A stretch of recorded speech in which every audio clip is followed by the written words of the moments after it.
Alright, so welcome back to Fatboy Customs. So today, meron tayong gagawin na motor. Kimco KRV 180 chain. Na-chain na. Okay, so Kimco KRV 180, papalagay si bossing ng driving light or aux light with horn gamit yung ating harness ni Fatboy. Okay, also may sinasabi si bossing kasi nawala niya yung kanyang susi na top box. Right, Miura. Okay. So ito wala ng susi. So ang option is palitan yung pinaka-lock. So hanapan natin si bossing para maging secured yung gamit niya, at the same time hindi na siya mag-worry na bumubukas habang nagla-ride yung kanyang top box.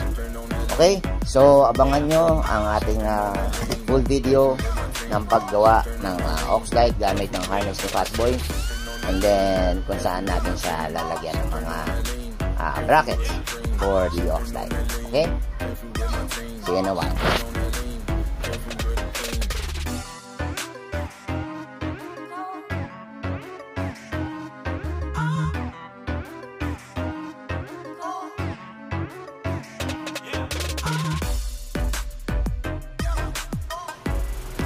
So, welcome back to Fatboy Customs.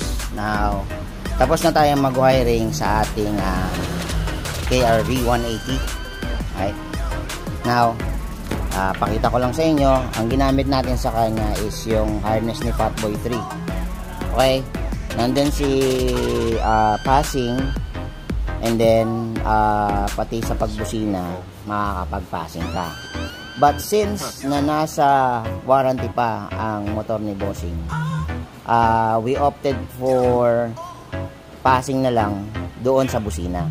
Okay? Hindi na namin gagalawin yung passing ng kanyang motor kasi since meron na siyang passing button. Okay?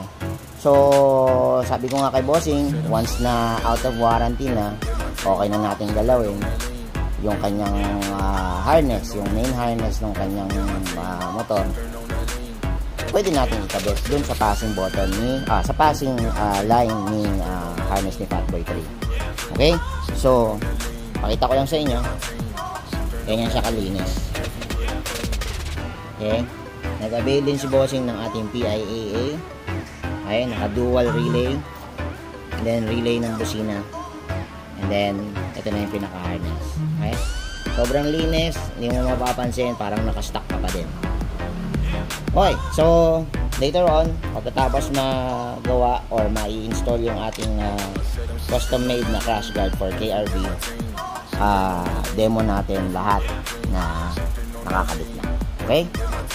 Stay tuned. Okay, so eto na. Buo na yung ating KRV. And then na-install na rin lahat ng kailangan para mapagana yung kanyang mga ni-request na ilalagay sa kanyang motor, which is the aux light and the PIAA loud horn. Okay, so pakita ko sa inyo kung ano itsura niya. Let me just flip the camera.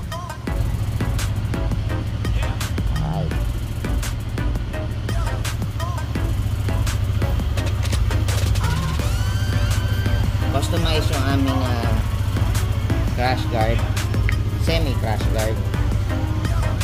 Okay. Then nabit nating harness, linis. Okay. Domino switch.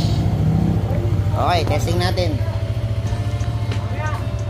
Alright, testing natin. So, low.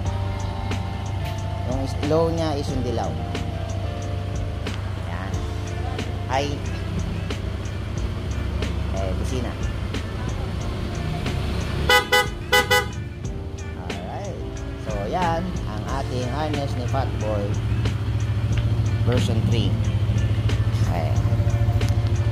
So, buksan natin sa high. Araw yan ha, pero kitang-kita yung ilaw. So, tingnan natin kung mag-flicker. Yan yung kanya passing.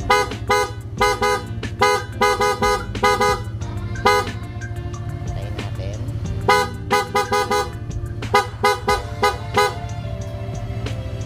So, okay, there you go. So, tapos na ang ating KRV 180.